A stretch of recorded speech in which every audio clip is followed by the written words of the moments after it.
Bonjour à tous, c'est EJ1 et aujourd'hui on se retrouve pour faire un débat et justement ça va être un débat spécial parce que ça va être un débat sur un débat qui ne devrait pas exister et ce débat c'est les consoles versus les PC. Parce que c'est vrai qu'on voit souvent sur internet qu'il y a on va dire le clan des gens qui jouent sur console et celui qui joue sur PC et il y en a toujours un qui dit que l'un est meilleur et que l'autre est meilleur. Alors qu'en réalité ce débat ne devrait même pas exister. Parce que pour moi comparer un PC et une console c'est comme comparer une Fiat 500 à une Ferrari. C'est-à-dire, certes, les deux produits font la même chose, mais pas aux mêmes performances. Car c'est sûr que le PC est plus puissant qu'une console. Ça, il n'y a aucun doute là-dessus. Mais à quel prix? Le problème, il est là. C'est qu'on compare deux produits, mais qui ne coûtent pas le même prix. Et en plus, ne parlons pas justement des explosions de prix qu'il y a eu à cause de la pénurie des cartes graphiques et des puces électroniques. Là, les prix ont littéralement explosé et un PC, on va dire à peu près normal, coûte 3 fois le prix d'une console de nos jours. Donc, comparer un produit qui vaut 500 euros à un produit qui vaut plus de 1000 euros, voire même 1500, 2000 en fonction justement de la config qu'on a, voire ça peut aller encore beaucoup plus, pour moi, ça n'a pas vraiment de sens. Et en plus, quand on voit le résultat au final, on se dit, est-ce que ça vaut vraiment le coup? Parce que déjà, justement, comparant par exemple les jeux qui sortent sur PS5 et sur PC, et ceux sur PS4 et PC. Ben, on va prendre l'exemple de God of War, parce que pour moi, justement, c'est un super exemple dans la mesure où c'était le plus beau jeu sur console, et qui a été porté sur PC et qu'ils ont aussi fait une version PS5 qui est aussi améliorée. Comme ça, on peut voir la différence entre les deux. Alors la différence justement entre les deux versions avec la version PC en mode ultra et tout, donc avec justement les réglages graphiques les plus hauts et la version PS5, les choses qui changent, ça va être une gestion des ombres qui est mieux sur PC et un peu plus de fumée ou ce genre de choses justement dans certaines scènes d'action. Mais honnêtement, pour presque le triple de prix, est-ce que ça vaut vraiment le coup? Parce qu'un PC, il ne faut pas que compter la carte graphique, il faut compter l'alimentation, la RAM, le processeur, la carte mère, tout ça. Donc c'est pour ça qu'à la fin, on arrive vraiment à un prix énorme. Ensuite, les consoles, il faut qu'ils se vendent un minimum. Donc pour qu'elles se vendent, les constructeurs sont obligés de faire des prix contenus. Et quand on va faire un prix contenu, ben, malheureusement, on ne peut pas miser sur tout. Donc on est obligé justement d'essayer d'optimiser le plus possible avec le budget qu'on a. C'est pour ça que les consoles sont plus puissantes qu'un PC quand on regarde leur rapport qualité-prix. Si on prenait une console qui coûterait le même prix qu'un PC, eh ben, en tout cas en termes de jeux vidéo, je pense que la console serait largement dessus. Parce que si on regarde déjà par exemple entre les versions PS5 et là ce qu'on voit sur les PC, et si par exemple une console coûterait le même prix qu'un PC, par exemple une console à 2000 euros, alors certes il y aura toujours des gens qui pourront l'acheter, mais pas beaucoup. Et là, est-ce que les constructeurs à la fin sont rentables? Parce que s'ils la vendent à 2000 euros, il faudra en plus qu'ils se fassent une marge. Donc là, pour le peu de gens qui risqueraient de l'acheter, pour eux ça vaut pas le coup et ils devraient se rattraper derrière sur des abonnements ou des jeux peut-être encore plus chers. Donc ça voudrait dire que c'est-à-dire que le jeu vidéo serait réservé qu'à une seule partie de la population parce que pas tout le monde a les moyens de mettre 2000 euros dans une console, plus après avec des jeux qui coûteraient, je sais pas, 200-300 euros, un peu comme à l'époque de la Neo Geo quoi. Et ensuite, ce sujet de prix est intéressant parce qu'on va rebondir sur une autre chose qui revient souvent, c'est à cause des consoles, les jeux PC sont bridés ou sont moins beaux que ce qu'ils pourraient être. Alors ça, c'est pas vraiment vrai non plus.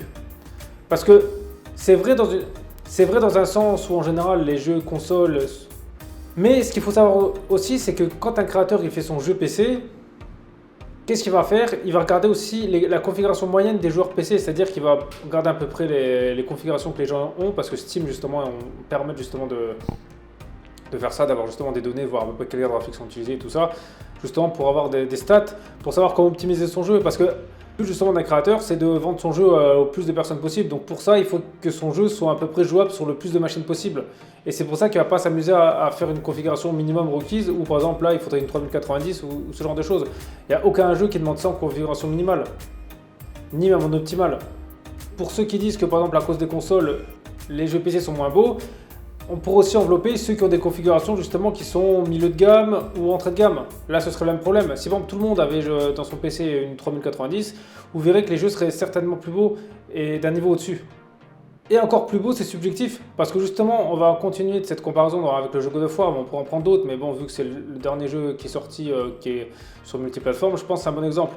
On prend par exemple la version de PS4 qui est sortie de base, et vous prenez par exemple la version PC qui est sortie. Qu'est-ce qui change? Il change que la version PC est plus nette parce que la qualité des textures est meilleure. Donc et ça, c'est certainement dû que les textures sont certainement soit en 4K ou en 8K. Donc, à mon avis, ils ont upgradé justement la qualité des textures. Mais pour avoir un rendu plus net, mais ça, on s'en aperçoit que quand, par exemple, les personnages sont au ralenti ou voilà, où les actions ne sont pas en mouvement. Parce que dès qu'ils sont en mouvement, qu'il y a le flou de mouvement et tout, là, on voit plus la différence entre les deux versions. Ou aussi l'autre chose qu'on pourrait rajouter justement sur un PC plus puissant, ce serait par exemple plus de fumée, plus de feu, plus de particules, voilà ce genre de petits détails qui changeraient. Alors certes, dans certains jeux ça pourrait être pas mal, ça pourrait accentuer le réalisme, mais on va dire que c'est pas ça qui va faire la qualité d'un jeu. C'est-à-dire que c'est pas parce qu'on voit plus de particules ou plus de choses qu'on va dire que ce jeu est mieux. S'il y a plus de détails. Et surtout par exemple pour les jeux qu'on joue en ligne, quand on est en mode compétitif, c'est très rare qu'on s'arrête pour se dire ouais c'est super beau. En général on essaie de se concentrer pour faire le meilleur résultat. Ça pour moi c'est valable que pour les jeux solo. Par contre, le PC a comme des qualités que la console n'a pas. Pour moi, déjà, c'est tout ce qui est contrôle.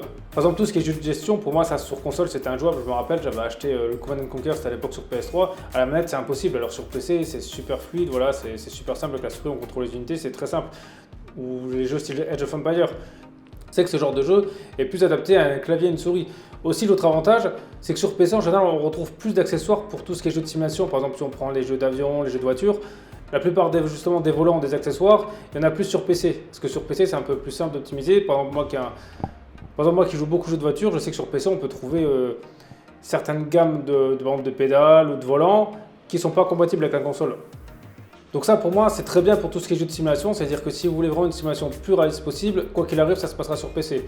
Ensuite, l'autre avantage, c'est aussi le multi-écran. Sur une console, on ne peut pas mettre 3 écrans. Sur un PC, on peut. L'avantage de 3 écrans, c'est justement en fonction des types de jeux. Ben là, je vais reprendre justement pour les jeux des voitures. Ce qui est bien, c'est qu'on va avoir les 3 vitres. Donc justement, pour accentuer encore plus le réalisme, c'est vraiment se faire un vrai cockpit. Bon, après, moi, je prends l'exemple là parce que c'est un milieu que j'aime bien. Mais il y a d'autres exemples. Par exemple, pour ceux qui jouent à Flight Simulator, il y a des choses pareilles qui existent. Et aussi tout ce qui est VR. Voilà, la VR est beaucoup plus optimisée sur PC. Il y a plus de choix. Les PC sont un peu mieux faits pour ça. Il y a plus de jeux. C'est plus réaliste. C'est vrai que les meilleurs VR en général se passent sur PC, même si c'est une technologie qui est pas trop mise en avant par les développeurs parce que pas tant que ça de joueurs justement en achètent. Ça reste sur PC que c'est plus innovant.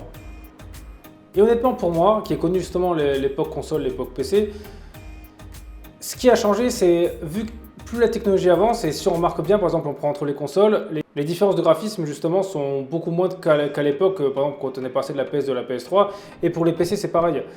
Les différences entre par exemple les versions console ou PC, il y en a toujours, mais elles sont beaucoup moins qu'avant. Et ça, le vrai problème, c'est parce que justement, pour faire des jeux, on utilise des moteurs de rendu. Donc voilà, par exemple, il y a l'Unreal Engine 5, il y a Unity, puis après, chaque grand constructeur en général a leur propre moteur de rendu. Mais le problème, c'est que maintenant, même si on le pousse à fond, il n'y a plus trop d'écart entre justement une version PC et une version console. La seule chose sur laquelle on pourrait jouer, c'est justement rajouter des détails justement dans tout ce qui est gestion d'ombre, la fumée, les particules, la qualité des textures. Donc c'est sûr, ça va rendre ça plus beau. Mais pour s'en rendre compte, il faudrait limite faire des comparaisons d'images parce qu'à vitesse réelle, on ne verra pas la différence.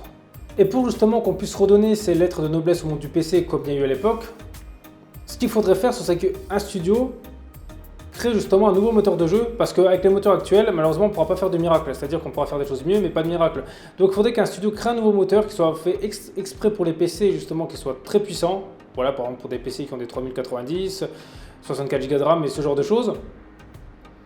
Pour justement créer un jeu qui serait limite du photoréalisme, ce serait la seule solution. Mais est-ce que quelqu'un va le faire? Ça, j'en suis pas sûr parce que non, déjà, premièrement, ça coûte beaucoup d'argent.